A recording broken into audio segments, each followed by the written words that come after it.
40वां अध्याय। मेरा भारत लौटना। अत्यंत आनंद के साथ मैं भारत की पवित्र हवा में फिर एक बार श्वास ले रहा था। हमारा जहाज राजपूताना 22 अगस्त 1935 को मुंबई के विशाल बंदरगाह में आकर खड़ा हो गया। जहाज से उतरते ही पहले ही दिन इसका स्वाद मुझे मिल गया कि आगे आने वाला वर्ष किस प्रकार मुझे अनवरत रूप से व्यस्त रखने वाला है। बंदरगाह पर मित्रगण फूलमाला लिए स्वागत के लिए खड़े थे। शीघ्र ही ताजमहल होटल के मेरे कक्ष में प्रेस संवाददाताओं और फोटोग्राफरों का तांता लग गया। मुंबई शहर मेरे लिए नया था। मुझे यह शहर उत्साहपूर्ण आधुनिक वातावरण से भरपूर लगा। इसमें अनेक प्रकारों से पाश्चात्य जगत का अनुकरण किया गया था। प्रशस्त मार्गों के दोनों ओर पंक्तिबद्ध ताड़ वृक्ष खड़े थे। भव्य सरकारी इमारतें पुराने मंदिरों के साथ प्रतिस्पर्धा कर रही थीं। परंतु यहां दृश्यावलोकन के लिए हम लोग बहुत कम समय दे पाए, क्योंकि अपने गुरु तथा अन्य आत्मीय जनों से मिलने के लिए मैं अधीर हो रहा था। अपनी फोर्ड कार को सामान के डिब्बे में चढ़ाकर हम रेलगाड़ी से कोलकाता की ओर चल पड़े। जब हम हावड़ा स्टेशन पहुंचे तब वहां हमारा स्वागत करने के लिए इतनी विशाल भीड़ उपस्थित थी कि कुछ समय के लिए तो हम गाड़ी से नीचे ही नहीं उतर सके। कासिम बाजार के युवा नरेश और मेरा भाई विष्णु स्वागत समिति का नेतृत्व कर रहे थे। जिस प्रेम भाव के साथ और जिस विशाल स्तर पर हम लोगों का स्वागत किया गया, उसकी मैंने कभी स्वप्न में भी कल्पना नहीं की थी। आगे आगे कारों और मोटरसाइकिलों की एक कतार चल रही थी।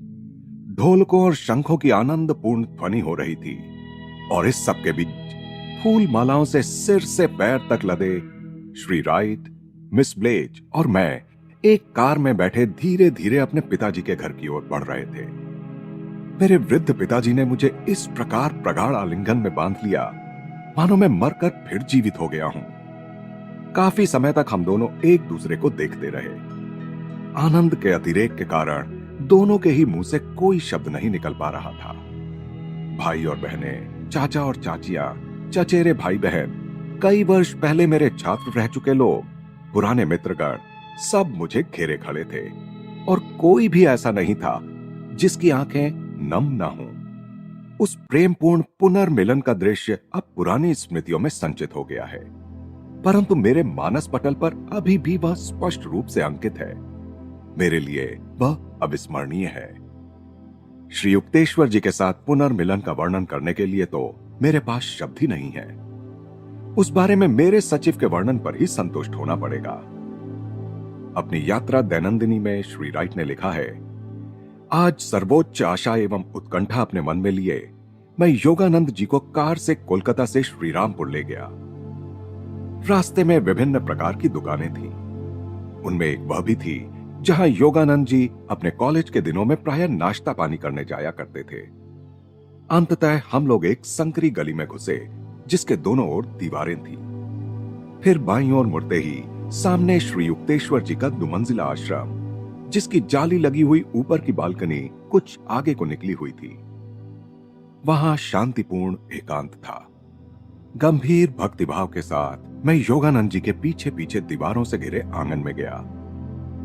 हमारे हृदय तेजी से धड़क रहे थे। सीमेंट की पुरानी सीढ़ियों से, जिन पर निसंशय ही असंख्य साधक चले थे, हम लोग ऊपर जाने लगे। जैसे जैसे हम आगे बढ़ते जा रहे थे, वैसे वैसे हमारी उत्कंठा बढ़ती जा रही थी। हमारे सामने सीढ़ियों के सिरे पर चुपचाप आकर खड़े हुए वे महापुरुष स्वामी श्री युक्तेश्वर जी वहां खड़े किसी महान ऋषि के समान लग रहे थे। उनके परम पावन सानिध्य में खड़े होने के सौभाग्य के बोध से मेरा हृदय अत्यधिक आनंद से भर उठा।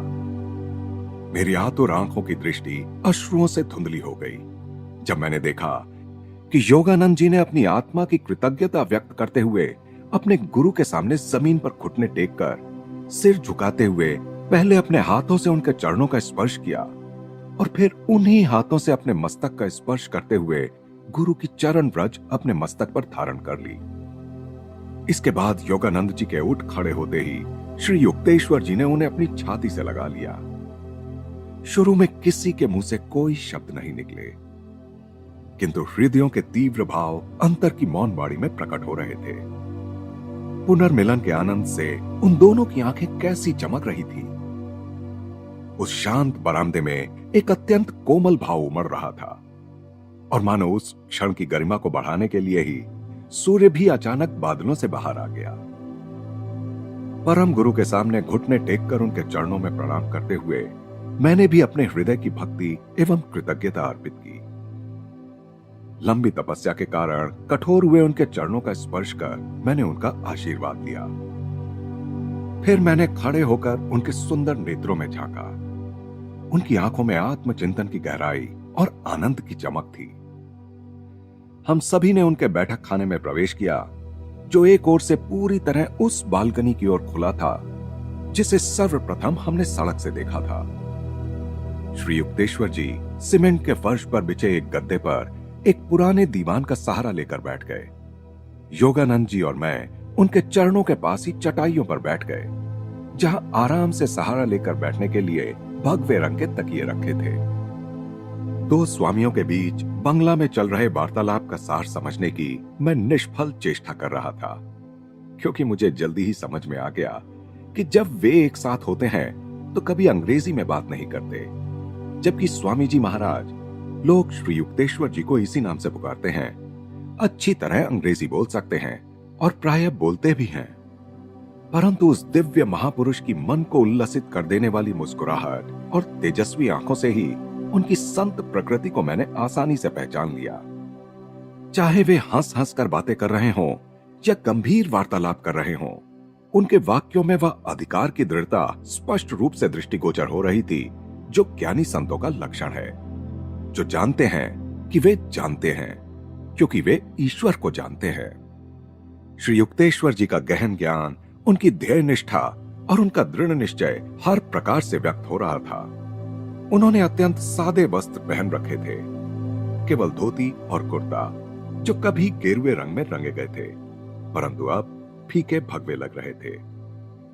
बीच बीच में मैं अत्यंत श्रद्धा और भक्तिभाव के साथ उन्हें निहारता रहता था, और मैंने देखा कि उनका शरीर बड़ा और सुगठित है, जो संन्यास्त जीवन की तपश्चर्या और त्याग से कठोर बन गया है। उनकी देह भंगिमा भव्य है। चलते समय उनका शरीर सीधा रहता है और उनकी चाल में शालीनता है। उनकी उल्लासपूर्ण ठहाकेदार हंसी सीधे छाती की गहराइयों से आती है, जिसके कारण उनका पूरा शरीर हिलता और थरथराता है। उनके गंभीर चेहरे पर कुछ ऐसा तेज है कि उन्हें देखते ही उनके दैवी सामर्थ्य की स्पष्ट कल्पना हो जाती है। बीचों बीच विभक्त किए हुए केश माथे के आसपास सफेद हैं, और अन्य स्थानों पर कहीं रजतीय सुनहरे हैं तो कहीं रजतीय काले, और कंधों पर आकर घुंघराली लटों का रूप ले लेते हैं। उनकी दाढ़ी मूछें पतली सी हैं, और इनसे उनके मुखमंडल की शोभा और भी बढ़ती प्रतीत होती है। उनका ललाट पीछे की ओर चढ़ता गया है, जैसे आसमान की ओर चढ़ रहा हो। उनकी आंखें काली हैं और उनमें आकाशी नीली आभा है। नाक काफी बड़ी और कुछ मोटी सी है, जिसे वे जब खाली बैठे हों तो बच्चों की भांति अपनी उंगलियों से हिलाते डुलाते रहते हैं। जब वे शांत बैठे हों तब उनका मुख दृढ़ और कठोर लगता है, परंतु उसमें कोमलता की सूक्ष्म झलक भी दिखाई देती है। कमरे में चारों ओर दृष्टि दौड़ाकर मैं समझ गया कि भौतिक सुख सुविधाओं के प्रति उनकी अनासक्ति ही उसकी जर्जर सी अवस्था का कारण है।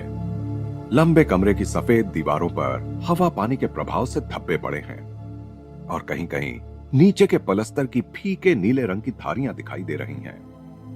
कमरे में एक तरफ भक्ति भाव से अर्पित सादी सी पुष्पमाला से सजी हुई लाहिड़ी महाशय की फोटो टंगी हुई है। योगानंद जी की भी एक पुरानी फोटो टंगी हुई है। यह फोटो उस समय की है जब योगानंद जी पहली बार बॉस्टन पहुंचे थे। फोटो में योगानंद जी धर्म सम्मेलन में भाग लेने वाले अन्य प्रतिनिधियों के साथ खड़े हैं। वहां प्राचीनता और आधुनिकता का एक अद्भुत संगम दिखाई पड़ता है।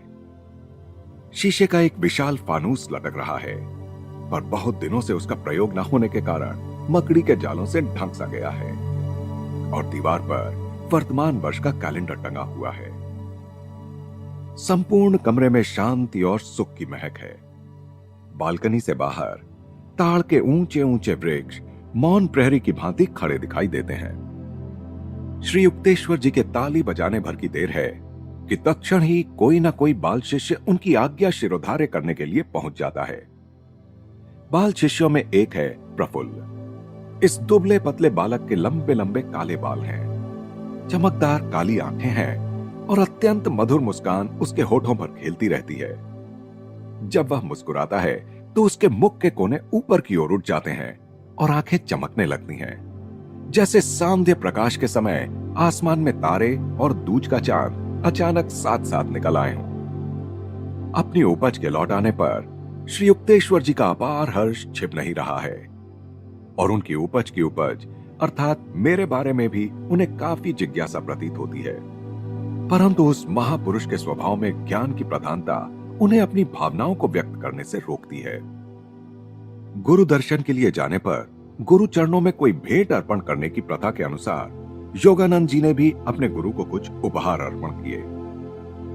बाद में हम लोगों ने चावल और सब्जियों का सादा परंतु अच्छी तरह पकाया गया भोजन किया। मुझे अनेक भारतीय रीतियों का पालन करते देख, उदाहरणार्थ हाथ से भोजन करना, श्री युक्तेश्वर जी प्रसन्न हुए। कई घंटों तक बंगाली भाषा में वार्तालाप और प्रेमपूर्ण मुस्कुराहटों एवं आनंदपूर्ण दृष्टिपातों के आदान प्रदान के बाद हमने श्री युक्तेश्वर जी के चरणों में प्रणाम कर उनसे विदा ली और उस पुण्य दर्शन की चिरस्थायी स्मृति अपने हृदय में धारण किए कोलकाता लौटने के लिए निकल पड़े। वर्णन तो मैं मुख्यतः परम गुरु के बाह्य स्वरूप का ही कर रहा हूं, परंतु उनके आध्यात्मिक ऐश्वर्य का मुझे सदैव भान रहा। मैंने उनके अपूर्व सामर्थ्य को अनुभव किया और उस अनुभव को मैं एक दिव्य आशीर्वाद के रूप में सदा के लिए संजो कर रखूंगा। इन शब्दों में श्री राइट ने श्री युक्तेश्वर जी का वर्णन किया। अमेरिका, यूरोप और फिलिस्तीन से मैं श्री युक्तेश्वर जी के लिए अनेक उपहार लाया था। उन्होंने वे उपहार मुस्कुराते हुए स्वीकार कर लिए, पर कहा कुछ नहीं। जर्मनी में मैंने स्वयं अपने उपयोग के लिए एक छाता युक्त छड़ी खरीदी थी। भारत आने के बाद मैंने वह छड़ी गुरुदेव को अर्पित करने का निर्णय किया। यह उपहार मुझे सचमुच बहुत पसंद आया। यह कहते हुए मेरे गुरुदेव ने अत्यंत प्रेम भरी दृष्टि मुझ पर डाली। आमतौर पर अपनी भावनाओं को वे इस तरह शब्दों में व्यक्त नहीं करते थे।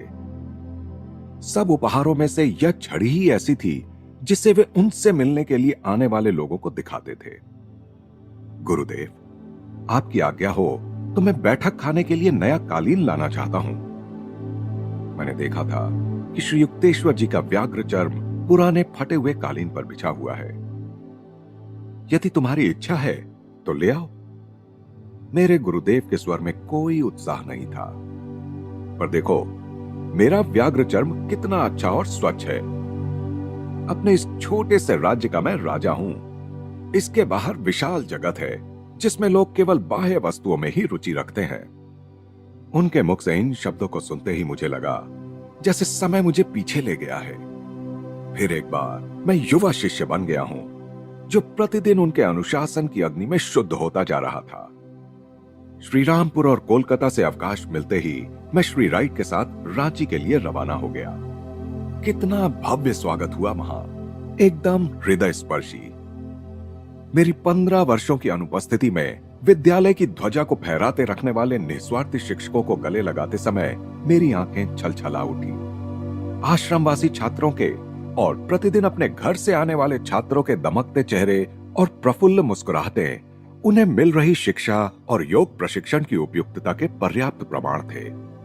परंतु अफसोस, यह सब होते हुए भी रांची विद्यालय को भीषण अर्थ संकट का सामना करना पड़ रहा था। कासिम बाजार के पुराने महाराजा सर मणिचंद्र नंदी, जिनका राजमहल विद्यालय भवन बन गया था और जिन्होंने कई बार विपुल दान भी दिया था, अब स्वर्ग सिधार चुके थे। पर्याप्त जन सहयोग न मिलने के कारण विद्यालय के अनेक लोकोपकारी अंग दारुण संकट में थे। अमेरिका में इतने वर्ष मैंने उसके व्यावहारिक ज्ञान और बाधाओं का डटकर सामना करने के गुणों में से कुछ न कुछ आत्मसात किए बिना ही नहीं बिता दिए थे। एक सप्ताह तक मैं नाना जटिल समस्याओं से जूझते हुए रांची में रहा। उसके बाद कोलकाता के प्रमुख नेताओं और शिक्षाविदों से मेरी भेंट का क्रम शुरू हो गया। कासिम बाजार के नए युवा महाराजा से भी मैंने लंबी बातचीत की। पिताजी से आर्थिक सहायता के लिए अनुरोध किया और इस सब का परिणाम यह हुआ कि रांची विद्यालय की लड़खड़ाती नींव स्थिर होने लगी। ठीक समय पर मेरे अनेक अमेरिकी शिष्यों से भी काफी दान प्राप्त हो गया। भारत लौटने के बाद कुछ ही महीनों में रांची के विद्यालय की कानूनी तौर पर रजिस्ट्री कर पाने की खुशी भी मुझे मिल गई। इस प्रकार चिरस्थायी निधि योग शिक्षा केंद्र का मेरा जीवन स्वप्न साकार हो गया। मेरे इसी स्वप्न ने 1917 में केवल 7 विद्यार्थियों के साथ इस विद्यालय की शुरुआत करने में मुझे प्रेरित किया था। योगदा सत्संग ब्रह्मचर्य विद्यालय के नाम से चल रहे इस विद्यालय में माध्यमिक एवं उच्च विद्यालय के कक्षा वर्ग खुले प्रांगण में चलते हैं। आवासीय और प्रतिदिन आने वाले दोनों ही प्रकार के छात्रों को कोई ना कोई व्यावसायिक प्रशिक्षण दिया जाता है। स्वायत्त समितियों के माध्यम से अपने अनेक कार्यकलापों का छात्र स्वयं ही परिचालन करते हैं।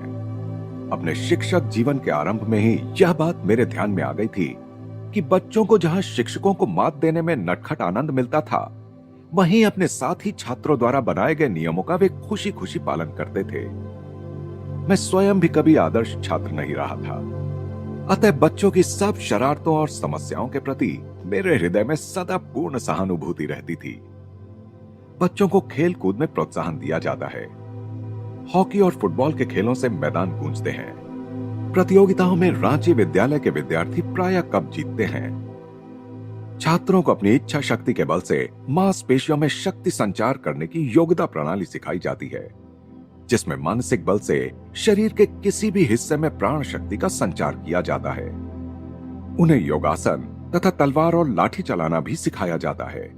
इस विद्यालय के प्राथमिक चिकित्सा में प्रशिक्षित छात्रों ने बाढ़, अकाल आदि संकट काल में अपने प्रांत की प्रशंसनीय सेवा की है। बच्चे बागवानी करके अपने लिए सब्जियां भी पैदा कर लेते हैं। कोल, संथाल और मुंडा आदि प्रांत की आदिवासी जनजातियों के लिए प्राथमिक विद्यालय की शिक्षा हिंदी माध्यम में दी जाती है। केवल लड़कियों के लिए कक्षाएं आसपास के गांव में चलाई जाती हैं। रांची के विद्यालय की अपूर्व विशिष्टता यह है कि यहाँ क्रिया योग की दीक्षा दी जाती है। बालक नियमित आध्यात्मिक साधना और गीता पाठ करते हैं। उन्हें उपदेश एवं प्रत्यक्ष उदाहरण द्वारा सादगी, त्याग, आत्मसम्मान एवं सत्यानुशीलन की शिक्षा दी जाती है। उन्हें यह सिखाया जाता है कि बुराइयों से दुख ही मिलता है और अच्छाइयों से सच्चा सुख प्राप्त होता है। बुराइयों की तुलना विष मिश्रित शहद के साथ की जा सकती है, जो खाने का लालच तो मन में पैदा करती है, पर मृत्यु से लदी हुई होती है। एकाग्रता की प्रविधियों के अभ्यास द्वारा शरीर एवं मन की चंचलता को अपने वश में कर लेने की प्रक्रिया के आश्चर्यजनक परिणाम सामने आए हैं, जिसके कारण रांची में 9-10 वर्ष के छोटे से बालक का घंटे भर या उससे भी अधिक समय तक स्थिर आसन में आध्यात्मिक नेत्र पर स्थिरता पूर्वक दृष्टि लगाए बैठे दिखाई देना कोई नई बात नहीं है। बगीचे में एक शिव मंदिर है, जिसमें परम पूज्य लाहिड़ी महाशय का चित्र भी प्रतिष्ठापित है। आम्र वृक्षों की घनी छाया में दैनिक प्रार्थनाएं एवं शास्त्राध्ययन होता है।